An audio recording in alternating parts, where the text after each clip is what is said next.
এই দেখুন, এই একটা লোক হচ্ছে যে যাচ্ছে যে এদিকে, এই হাতে একটা সাদা পেপার, সে হচ্ছে যাই মালয়েশিয়ার জোহর বারু থেকে আসছে মেডিকেল করার জন্য কুয়ালালামপুরে। তো তার একটু ঘটনাটা আপনাদেরকে বলি। আমি আসলে সবসময় এরকম অনেক মানুষের সাথে আমার দেখা হয়, মানুষ হচ্ছে যায় বিপদে পড়ে অথবা বুঝে না কিভাবে কি করতে হবে। আসসালামু আলাইকুম সবাইকে, ওয়েলকাম ব্যাক মালয়েশিয়ার রাজধানী কুয়ালালামপুর থেকে। তো একটু আগে আপনারা যে আমার ভিডিও ক্লিপটা দেখলেন, একটা ভাই বাংলাদেশি একটা শ্রমিক, উনি হচ্ছে যে জোহর বারু থেকে কুয়ালালামপুর আসছে ওনার ভিসা মেডিকেল করার জন্য। তো আমি একটু ডাবল কনফার্ম হয়ে আনি, উনি হচ্ছে যে আসছে জোহর বারু থেকে কুয়ালালামপুরে 330.9 কিলোমিটার, অর্থাৎ 331 কিলোমিটার। আমি যদিও জানি, এরপরে ডাবল কনফার্ম হয়ে নিতেছি। উনি হচ্ছে যাই যদি উনি একটা গ্র্যাব কার নিয়ে আসে, ওনার হচ্ছে যাই প্রায় 5 ঘন্টার মতো সময় লাগবে। উনি যদি হচ্ছে যাই এলআরটি দিয়ে আসে, অর্থাৎ ট্রেন দিয়ে আসে, ওনার হচ্ছে যাই প্রায় 6 থেকে 7 ঘন্টা সময় লাগবে। আর উনি যদি হাইটে আসে, ওনার হচ্ছে যাই প্রায় 2 দিন লাগবে। এখন বিষয়টা হচ্ছে যাই, আমি আপনাদেরকে বলি, এই লোকটা জোহর বারু থেকে আসছে ভিসা মেডিকেল করানোর জন্য। তো আমি আনফর্চুনেটলি ওনাকে হেল্প করতে পারি না, এই জন্য আমি দুঃখিত। কারণ হচ্ছে যে আমার সময় ছিল না। এরপরও আমি চেষ্টা করছি, ওনাকে সমাধান দিয়ে আসছি। তো উনি এত দূর থেকে আসছে এই কুয়ালালামপুরে ভিসা মেডিকেল করানোর জন্য, তাও আসছে আমাদের একটা বাংলাদেশি ভাইয়ের আন্ডারে। উনি নাকি ওই বাংলাদেশি ভাইয়ের আন্ডারে ভিসা করতেছে। তো যাই হোক, এখন প্রবলেমটা, মানুষ প্রবলেমে পড়ে কেন? প্রবলেমে পড়ে হয়তো নিজের কারণে, হয়তো অন্যের কারণে। এই দুইটা মেইন কারণে মানুষ প্রবলেমে পড়ে। তো নিজের কারণে কেন পড়ে? হয়তো ভুল করে ফেলে, অথবা লেখাপড়া জানে না, বা ভাষা জানে না, ইংলিশ জানে না। কারণ আপনি বাংলাদেশ থেকে বিশ্বে যেখানে যান না কেন, আপনাকে অ্যাটলিস্ট ইংলিশের বেসিক জানতে হবে। আপনি যে একটা সাইন দিবেন, আপনাকে যে সকালবেলা একটা অ্যাসাইনমেন্ট ধরাই দিবে যে এটা কমপ্লিট করো, আপনি ওইটা করে আবার খাতাতে লিখতে হবে। ওই খাতা, ওই অ্যাসাইনমেন্টটা আবার ওরা যে ডাটাগুলো, ওগুলো ঠিক করে রাখবে। তো বিষয়টা হচ্ছে যাই, এই লোকটা জোহর বারু থেকে আসছে কুয়ালালামপুরে মেডিকেল দেওয়ার জন্য। এখন হচ্ছে যে ওই মেডিকেলের সিস্টেমটা কীভাবে, আমি আরও আগে একটা ভিডিও করছি মালয়েশিয়াতে কীভাবে মেডিকেল করানো হয়, আপনারা আশা করি দেখে নেবেন। তো ওনার প্রথমে হচ্ছে যে ওনার এক্সরে বা ওনাকে মাপা থেকে শুরু করে ওনার প্রেশার সব কিছু বিপি চেক করছে। চেক করার পরে ওই যেই ক্লিনিকে মেডিকেলটা করা হইতেছে, ওই ক্লিনিকে হচ্ছে যে এক্সরে মেশিনটা নাই। বুকে যে এক্সরেটা, এই বুকে যে এক্সরে করবে ওই মেশিনটা নাই। ওটা হচ্ছে যে ওই ক্লিনিকের সাথে অন্য একটা ক্লিনিকের লিঙ্ক আর কি। দেন হচ্ছে যে ওই ক্লিনিকে যে সকল প্রাথমিক কাজগুলো আছে, ডাটা এন্ট্রি থেকে শুরু করে যেই ওনার বেসিক যে চেকিং, ওগুলো সব কিছু কমপ্লিট করছে। দেন ওনার একটা বিষয় বাকি আছে, ওটা হচ্ছে যে ওনার এই মেশিনের দ্বারা এই বুকের হার্টটা এক্সরে করবে।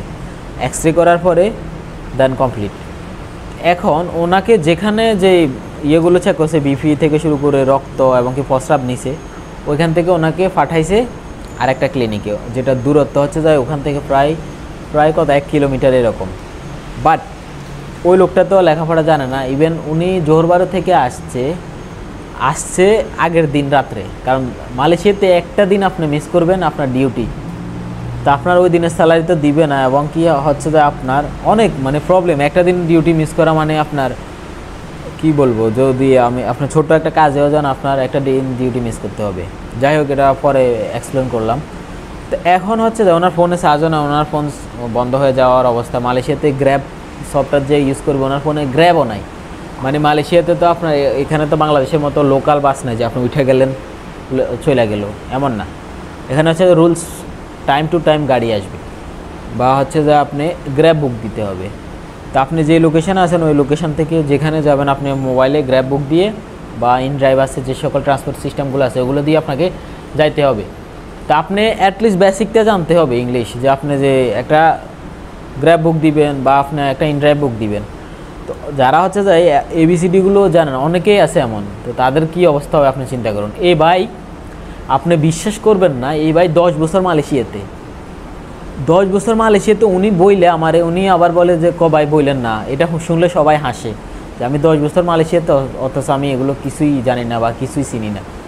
তো এখন আমি অনেক ভিডিওতে বলছি আপনারা মালয়েশিয়াতে বা বিশ্বে যেখানে যান না কেন আপনি ইংলিশটা অ্যাটলিস্ট শিখে আসবেন, তাহলে হচ্ছে আপনার জন্য লাইফটা ইজি হয়ে যাবে আপনার কাজকর্ম ক্ষেত্রে।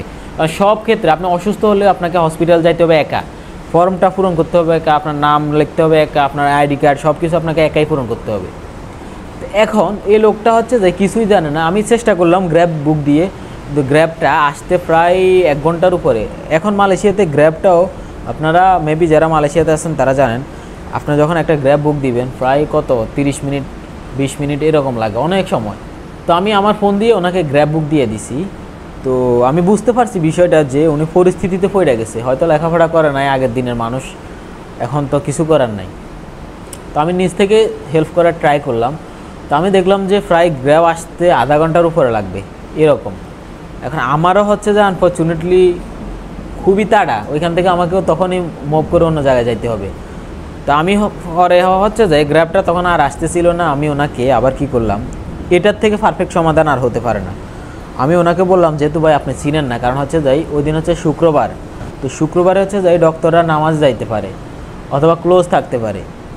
তো এখন বিষয়টা হচ্ছে যে উনি যদি আবার 5টার আগে এই এক্সরেটা না করতে পারে তাহলে ওনাকে আবার জোরবারও ফেরত যাইতে হবে, কাজ কমপ্লিটও হবে না, আবার আরেকদিন আসতে হবে।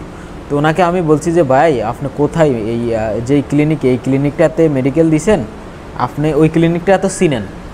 ওই বলে যে ভাই আমি এই ক্লিনিকটা চিনি। তো আমি বলি যে ভাই আপনি ওইখানে আবার ব্যাক যান, ব্যাক যাইয়া বলেন যে আমি এটা জানি না, এই লোকেশনটা কোথায় আমি জানি না, এটা কোথায়, আমাকে একটা গ্র্যাব বুক দিয়ে দে অথবা আমাকে অ্যারেঞ্জ করে দে। কারণ হচ্ছে যাই ওদের মাধ্যমে যেহেতু মেডিকেল করাইতেছে ওরা সব কিছুই জানে। ওইখানে যদি ব্যাক না যায়, এই যদি ঘুরে কুয়ালালামপুরে ঘোরাঘুরি করে তাহলে তো আর খুঁজে পাইল না, দিন চলে গেল, 5টা বাজলে তো ক্লিনিক অলরেডি ক্লোজ। দেন ওরা হচ্ছে যাই এই ভিডিওটিতে যে আপনারা দেখলেন ওনাকে আমি আবার ওই হসপিটালে বা ক্লিনিকে পাঠাইলাম যে আপনাদেরকে বলেন। দেন উনি অ্যাটলিস্ট আমার কথাটা মানছে যে উনি আবার ওইখানে ব্যাক গেছে, মেবি যদি ওনার কপাল ভালো হয় হয়তো কইরা এরপরে গেছে। তো বিষয়টা হচ্ছে যে আসলে আপনারা যারা বাংলাদেশ থেকে বিভিন্ন দেশে যাবেন অ্যাটলিস্ট ইংলিশ বেসিকটা শিখে যাবেন, কারণ ইংলিশ না শিখলে আপনি সকালবেলা ব্রিফিংয়ে আপনি হাসির পাত্র হবেন, যেটা আমি এখন দেখি সচরাচর। একটা প্রশ্ন জিজ্ঞেস করলে আনসার দিতে পারে না, অথবা একটা অ্যাসাইনমেন্ট দিলে সুন্দর মতো লিখতে পারে না, কোন জায়গায় কী লিখবে এগুলো পারে না। অনেক আছে। একটা স্টুডেন্ট আসছে মালয়েশিয়াতে বাংলাদেশ থেকে, তো উনি হচ্ছে যাই যেখানে জব করতেছে ওনাকে জিজ্ঞেস করা হয়েছে কিছু প্রশ্ন যেমন রিলেটেড। উনি হচ্ছে যে হয়তো ওনার যে সকালবেলা একটা স্লিপ নেই পার্ট টাইম করার জন্য, তখন যাওয়ার সময় ওইটা সাইন করলে তখন তাকে টাকা দেয়। তো উনি হচ্ছে যে যখন ম্যানেজার কাছে গেছে, ম্যানেজার ওনাকে বলতেছে কিছু ইংলিশ প্রশ্ন জিজ্ঞেস করতেছে, বেসিক আর কি, যেমন সে কয়টা বাজে কাজে গেছে, কয়টা বাজে বাইরে হইতেছে, বা কী কী কাজ করছে, এগুলো বেসিক। এখন সে ইংলিশে এগুলোই অ্যান্সার দিতে পারতেছে না। এখন কি বলবো যে সে তখন ম্যানেজারও বলে তুমি স্টুডেন্ট বিষয়ে আসছো বাট অথবা you can not speak English, মানে কী বলবো। তো যারা হচ্ছে যে বাংলাদেশ থেকে যেখানে যাবেন না কেন অ্যাটলিস্ট বেসিক ইংলিশটা, নিজের পরিচয়টা দিতে পারবেন এরকম, বা নিজের নামটা লিখে একটা কি নিতে পারেন, কালেক্ট করতে পারেন, এরকম অ্যাবিলিটি করে আসবেন, তাহলে হচ্ছে যে আপনি প্রবলেমে পড়বেন না। তো আশা করি যে যেখানে আছি আমরা যে কোনো মানুষকে যদি দেখি প্রবলেমে আছে অথবা আমাদের একটু হেল্প লাগে, চেষ্টা করবেন বা আমিও চেষ্টা করবো ইনশাল্লাহ হেল্প করার জন্য, যাতে করে আমাদের একটু সাপোর্টে সে ওই প্রবলেমটা সলভ করতে পারে। দেখা গেছে যে পরবর্তীতে আমরা অন্য মানুষ থেকে সাপোর্ট পাবো বা আপনি অন্য মানুষ থেকে সাপোর্ট পাবে। তো মানুষ মানুষের জন্য। তো চ্যানেলটি সাবস্ক্রাইব করে সাথে থাকতে পারেন। অবশ্যই দেখা হবে পরে ভিডিওতে। আল্লাহ হাফেজ।